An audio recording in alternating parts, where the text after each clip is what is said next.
विजय प्रजापति जय प्रक्रम का ये लेक्चर नंबर 5 है। इसमें हम लोग देखेंगे मानव में पोषण में हम लोग पढ़ रहे थे मानव में पाचन, उसका जो डायग्राम था ये मैंने पिछले लेक्चर में आपको समझा दिया था। वहाँ से भी आप ड्रा कर सकते हैं, यहाँ से भी ड्रा कर सकते हैं, कहीं से भी। तो बच्चों आज हम लोग इसमें देखेंगे इस वीडियो में कि जो इसमें आहार नाल में जितने भी भाग होते हैं, जैसे मैंने आमाशय बताया था, छोटी आंत बताया था, बड़ी आंत बताया था, उन सब का क्या कार्य होता है, कहाँ से कौन सा एंजाइम निकलता है, भोजन के किस भाग को कहाँ पर पचाता है, प्रोटीन कहाँ पचती है हमारे शरीर में कार्बोहाइड्रेट का पाचन कहाँ पर होता है, उसको हम लोग कवर करेंगे इस वीडियो में। तो बच्चों इसमें जो मेन टॉपिक है उस पर विशेषकर हम लोग ध्यान देंगे। तो इसमें दिया हुआ है मुख से फिर दिया हुआ है दांत, दांत से जीवा, जीवा से लार ग्रंथियाँ, फिर इसके बाद भोजन ग्रसिका, फिर इसके बाद आमाशय, फिर इसके बाद छोटी आंत यानी कि क्षुद्रांत, और इसके बाद बड़ी आंत। इसको मैंने आपको सीक्वेंस पिछले लेक्चर में आपको सिखा दिया था। अब देखेंगे हम लोग इसमें क्या होता है। तो मुख में क्या होता है, भोजन का अंतर्ग्रहण होता है, दांत में भोजन को चबाने काम होता है। जीवा क्या करती है, भोजन को लार के साथ पूरी तरह मिक्स करती है, ये हम सभी लोग जानते हैं। फिर इसके बाद लार ग्रंथियाँ, इसके बारे में मैंने पिछले लेक्चर में बता रखा है कि 3 जोड़ी होती हैं। उनसे क्या होता है कि एमाइलेज लाइपेज एंजाइम निकलता है जो कि स्टार्च को शुगर में, शर्करा में बदल देता है, जिससे हमें मीठी, जैसे हम लोग रोटी खाते हैं तो चबाने के बाद कुछ देरी तक मीठी लगने लगती है। फिर बच्चों आइए देखते हैं यहाँ पे नेक्स्ट नीचे क्या है, भोजन ग्रसिका। ठीक है, तो ग्रसिका भी मैंने एक स्थान बताया था यहाँ पर, ये जो इंडिकेट किया हुआ है इस फिगर में, यहाँ पर जो इंडिकेट किया है ये ग्रसिका है। यहीं से मैंने बताया था कि जो भोजन होता है वो यहाँ ग्रास नली में चला जाता है। तो इसमें क्या होता है, मुख से आमाशय तक भोजन ग्रसिका की क्रमाकुंचक गति द्वारा ले जाया जाता है। ये चीज़ें ध्यान रखने वाली बात है। क्रमाकुंचक गति क्या होता है बच्चों की, जो पाइप होती है हम लोगों की, यहाँ पर जो दिख रही है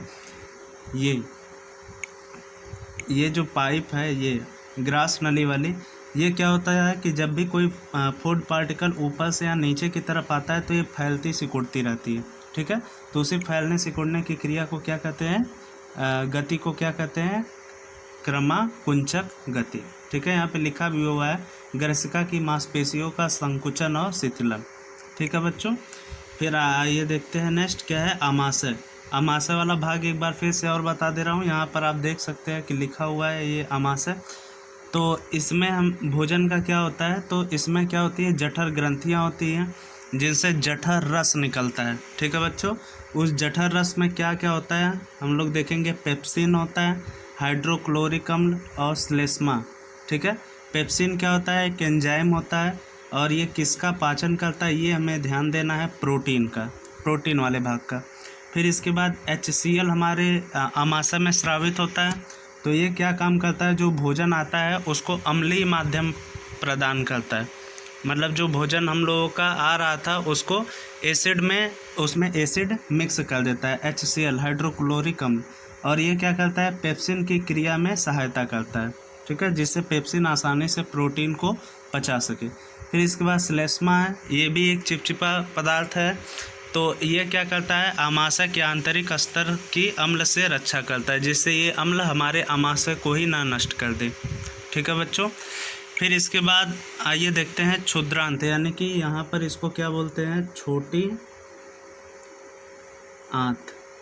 छोटी आंत के मैंने 3 भाग बताया था, याद है ना, ड्यूडेनम, इलियम, जेजुनम।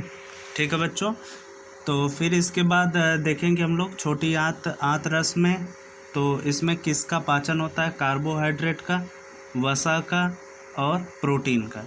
ठीक है, तो ये वसा जो है किस में कन्वर्ट हो जाती है, ग्लूकोज में, ये कार्बोहाइड्रेट किस में कन्वर्ट हो जाता है, ग्लूकोज में, और ये वसा किस में कन्वर्ट हो जाती है, वसा अम्ल या ग्लिसरीन में। ठीक है, फिर इसके बाद ये प्रोटीन किस में कन्वर्ट हो जाता है, अमीनो अम्ल में।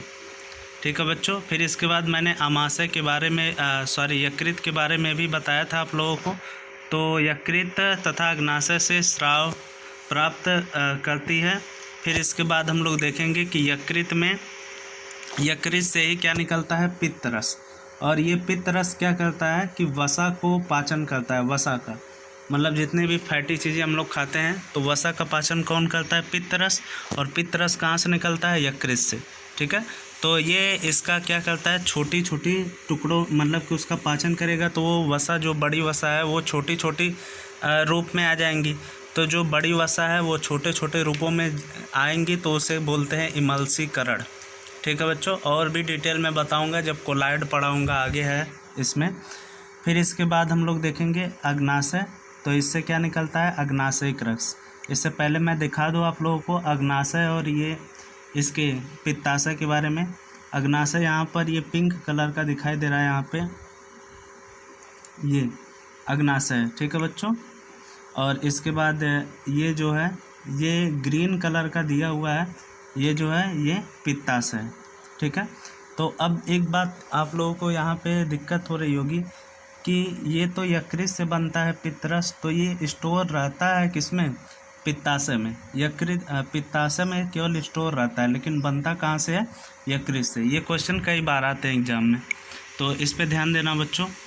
फिर इसके बाद देखेंगे हम लोग नेक्स्ट जो है कि कौन सा एंजाइम किसको तोड़ता है। तो प्रोटीन जो है वो ट्रिप्सिन एंजाइम की मदद से इसको पेप्टोन्स में कन्वर्ट कर देता है। ठीक है, फिर इसके बाद वसा को लाइपेज नाम का एंजाइम जो है ये वसा अम्ल में कन्वर्ट कर देता है। स्टार्च को एमाइलेज जो है ये ग्लूकोज में कन्वर्ट कर देता है। ठीक है बच्चों, इसके बाद तीसरा जो है ये लास्ट है दारघरोम, या इसको क्या कहते हैं, विल्लाई। ठीक है, या इसी को हम लोग बोलते हैं रसांकुर। ठीक है, तो जो अब छोटी आंत में जो भोजन हम डाइजेस्ट हो गया है उसको एब्जॉर्ब करना है, मतलब उसको जो हमारी छोटी आंत है उसको सोख लेगी। ठीक है, अवशोषित कर लेगी और पचे हुए भाग को, और अवशोषित करके वो उसको ब्लड में मिला देगी, जिससे वो ब्लड के थ्रू पूरे बॉडी में जाएगा, पूरे शरीर की कोशिकाओं में जाएगा और वहाँ से माइटोकॉन्ड्रिया में से एनर्जी प्रोवाइड करेगा। ठीक है, तो जो छोटी आंत होती है वो अवशोषित करती है। तो जैसे मान लीजिए कि हम लोग जनरली जो है हम लोगों के घर में मोटर की कोई पाइप होती है, ठीक है, जिससे हम लोग पानी निकालते हैं, तो उसमें हम लोग देखते हैं बाहर से जैसे सॉफ्ट होता है वैसे अंदर से भी वो सॉफ्ट होता है। ठीक है, तो लेकिन वो वैसा नहीं होता है। जब छोटी आंत जो हम लोगों की जो पाइप होती है ये बाहर से तो सॉफ्ट होती है, लेकिन अंदर इसके फिंगर लाइक प्रोजेक्शन मतलब कि उंगली की तरह छोटे छोटे उभार पाए जाते हैं, जिससे क्या होता है कि आसानी से जो अंदर पचा हुआ भोजन रहेगा उसको अवशोषित कर लिया जाएगा। उसी को बोलते हैं रसांकुर या विल्लाई या दारघरोम।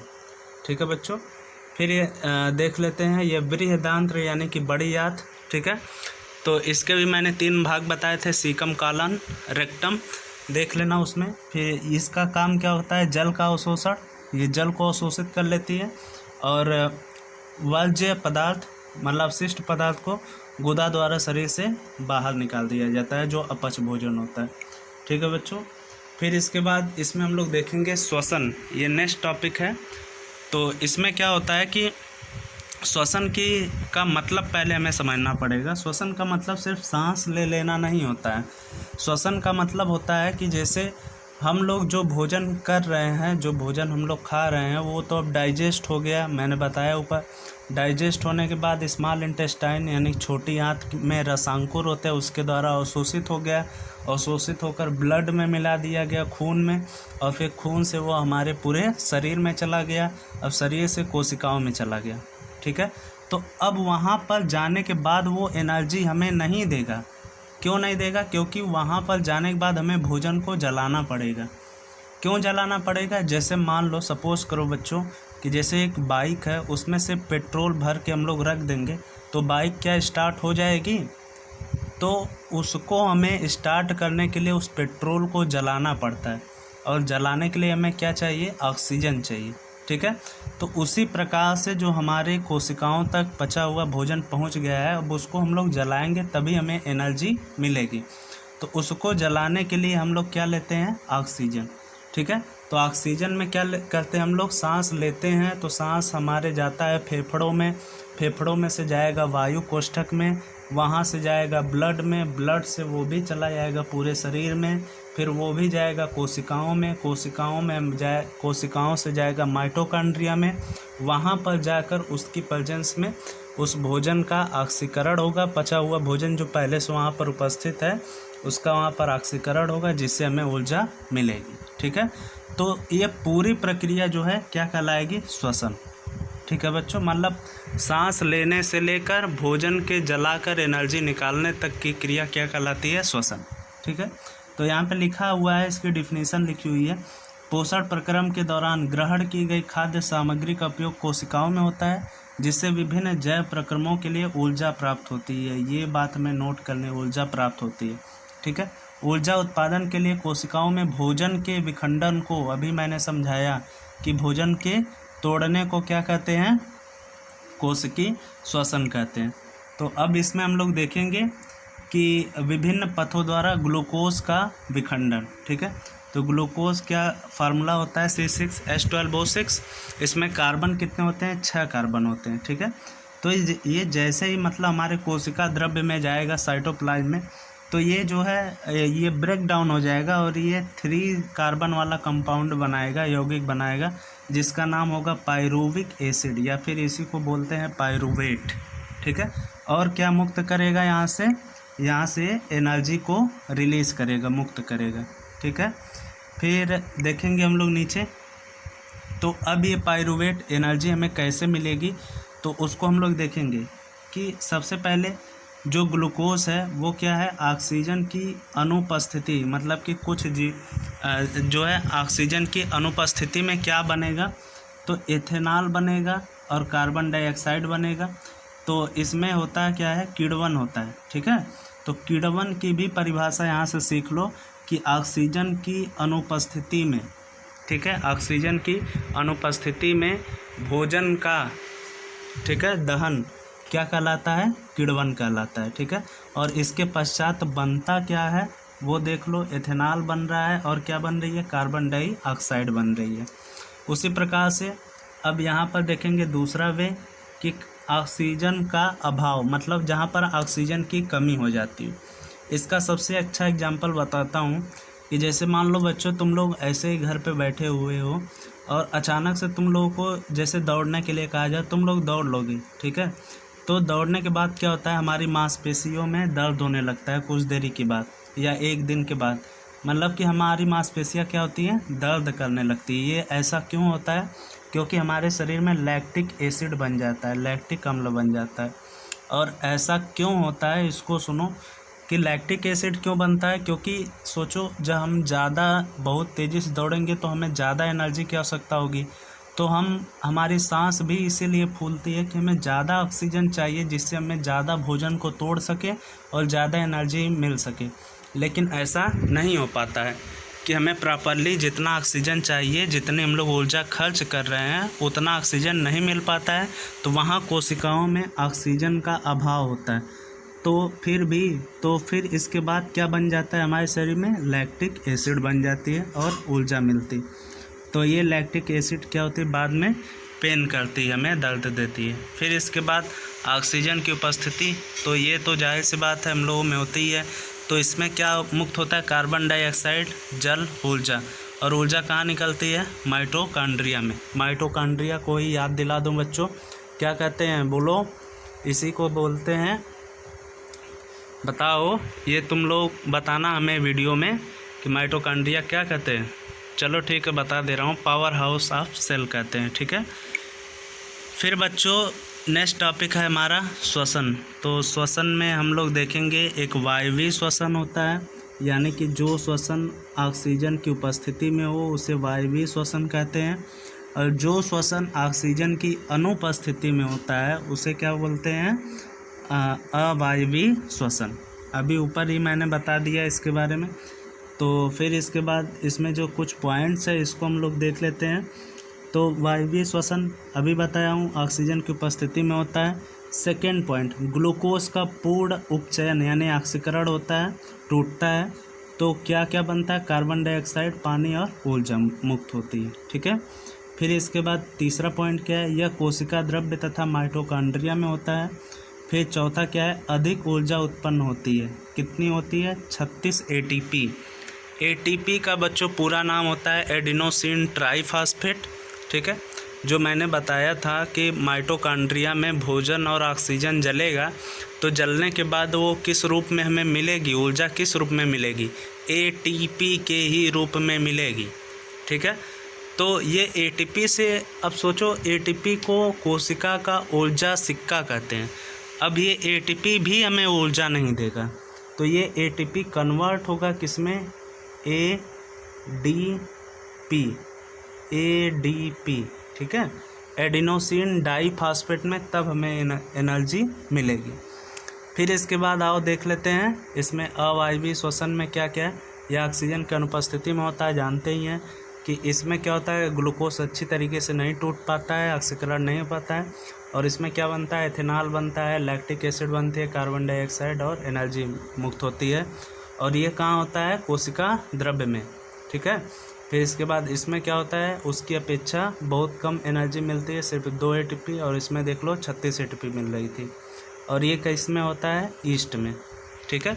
और ईस्ट क्या होता है बताओ, एक कवक होता है, ठीक।